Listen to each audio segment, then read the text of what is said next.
अगर आपको वीडियो पसंद आए तो लाइक शेयर और सब्सक्राइब जरूर करें। हेलो स्टूडेंट्स, आज हम पढ़ेंगे व्हीटस्टोन सेतु। तो सबसे पहले तो हमें देखें कि व्हीटस्टोन सेतु का कार्य क्या होता है। तो एक साइंटिस्ट थे चार्ल्स व्हीटस्टोन, जिन्होंने एक युक्ति बनाई, एक उपकरण बनाया जिसकी सहायता से हम प्रतिरोधों की तुलना और अज्ञात प्रतिरोध का मान ज्ञात कर सकते हैं।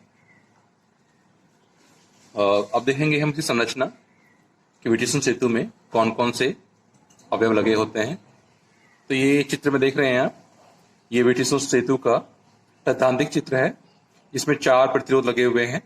एक प्रतिरोध पी है, दूसरा प्रतिरोध क्यू, आर और एस।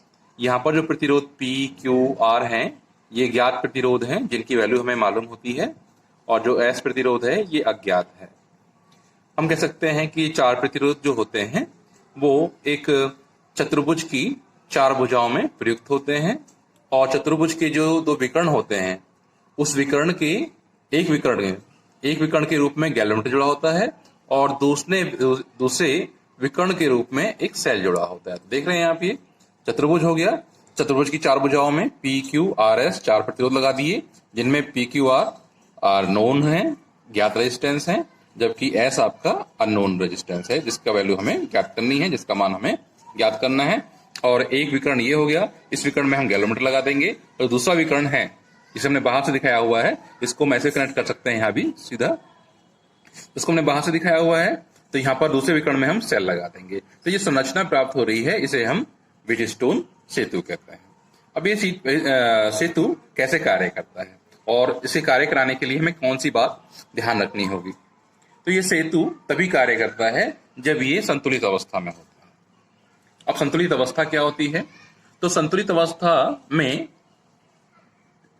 जब सेतु होता है तो उस समय बिंदु बी और बिंदु डी ये समविभव बिंदु की तरह कार्य करते हैं, यानी कि बिंदु बी और बिंदु डी का विभव समान होगा, और जब विभव समान होगा तो इस बिंदु के इन 2 बिंदुओं के बीच में कोई धारा प्रवाहित नहीं होगी, अर्थात गैल्वेनोमीटर से धारा प्रवाहित नहीं होगी, जिससे आईजी का मान 0 हो जाएगा।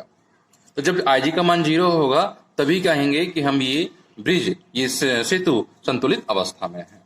और जैसे ही ये गैल्वेनोमीटर के अंदर धारा 0 हो जाएगी, उस समय P बाई क्यू और R बाई एस का जो अनुपात होगा वो इक्वल हो जाएगा, समान हो जाएगा। हम कहते हैं कि हम कह देंगे कि ब्रिज संतुलित अवस्था में है। अब हम S का मान कैसे निकालें? तो S का मान निकालने के लिए हमने यहाँ पर 2 बंद लूप पर विचार किया है। पहली बंद लूप है ABDA और दूसरी बंद लूप है हमारी BCDB। यहाँ पर हम किरचॉफ का दूसरा नियम लगाएंगे, जिसे हम लूप नियम भी कहते हैं। तो देखें यहाँ पर, तो बंद लूप में पहले हम देख लेते हैं कि धारा का वितरण कैसे हो रहा है। आइए, तो ये सेल E है, सेल E से हम धारा I निकालेंगे और बिंदु A पर पहुंचेंगे। तो बिंदु A एक जंक्शन है, एक संधि है। यहाँ पर हम किरचॉफ का पहला नियम लगाएंगे कि आने वाली धाराओं का सम जाने वाली धाराओं के सम के बराबर होता है। तो यहाँ से हमने धारा I ली और I में से I1 धारा हमने प्रवाहित करा दी बिंदु A और B के बीच में। तो जब I में से I1 धारा इधर प्रवाहित हो गई तो इस A और D ब्रांच में जो धारा प्रवाहित होगी वो हो जाएगी I माइनस I1। फिर हम बिंदु B पर पहुंचेंगे। बिंदु B पर हमने I1 धारा में से IG प्रवाहित कर दी G में, तो जो Q में धारा निकलेगी वो होगी I1 माइनस IG। फिर बिंदु D पर आइए, बिंदु D पर जो धारा आ रही है वो I माइनस I1 आ रही है, और इधर से जो धारा आ रही है वो IG। 2 धाराएं आकर दो धाराएं बिंदु D पर आकर मिल रही हैं। पहली धारा है I माइनस I1 और दूसरी है IG। तो यहाँ पर इन दोनों धाराओं को आप जोड़ेंगे, तो जोड़ने के बाद ये धारा इधर प्रवाहित हो जाएगी I minus I1 plus IG, जो प्रतिरोध S से प्रवाहित होगी। और इधर से धारा आ रही है I1 माइनस IG। बिंदु C पर ये धाराएं दोनों आकर मिलेंगी, तो ये I1 पॉजिटिव है और ये I1 नेगेटिव है, कैंसिल आउट हो जाएगा।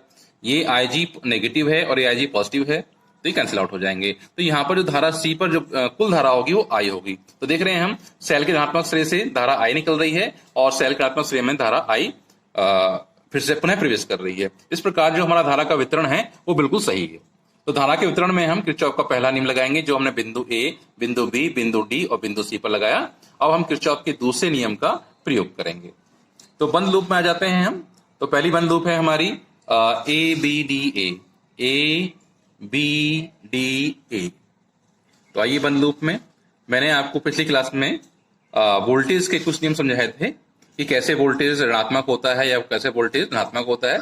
तो सिंपल सा फंडा ये है कि जब आप धारा की दिशा में चलेंगे तो धारा की दिशा में विभव को आप ऋणात्मक लेंगे और धारा के विपरीत दिशा में विभव पतन को आप धनात्मक लेंगे।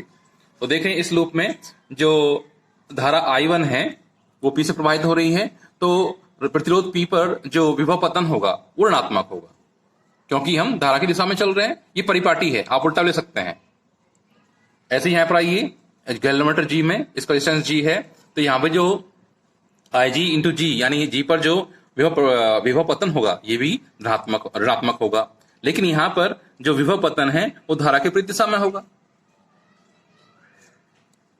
जो विभव पतन है वो लूप के धारा के विपरीत दिशा में है, तो इसलिए यहाँ पर जो विभव V का मान होगा यानी I1 माइनस R ये पॉजिटिव होगा।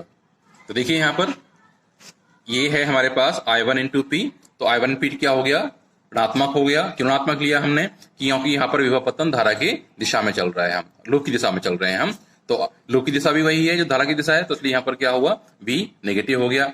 यहाँ भी क्या हुआ, V नेगेटिव हो गया। लेकिन यहाँ पर जो धारा है और लूप की दिशा विपरीत हो गई, इसलिए हम यहाँ पर विभव पतन को यानी I माइनस I1 R का जो प्रोडक्ट होगा उसे हम यहाँ पर धनात्मक लेंगे। तो देखें minus I1 P minus IG equal to 0 into G, क्योंकि गैलोमीटर में बहने वाली धारा का मान 0 है, इसलिए हमने यहाँ पर IG बराबर 0 ले लिया और I माइनस I1 R बराबर 0, या I minus I1 R equal to I1 P। इसे आप सॉल्व कर लेंगे मैथमेटिकली। फिर दूसरे लगाएंगे हम बंद लूप BC BD में, तो वही पे लगाएंगे कि धारा की दिशा में विभव को आप नेगेटिव लेंगे और फिर दिशा में से आप पॉजिटिव ले लेंगे।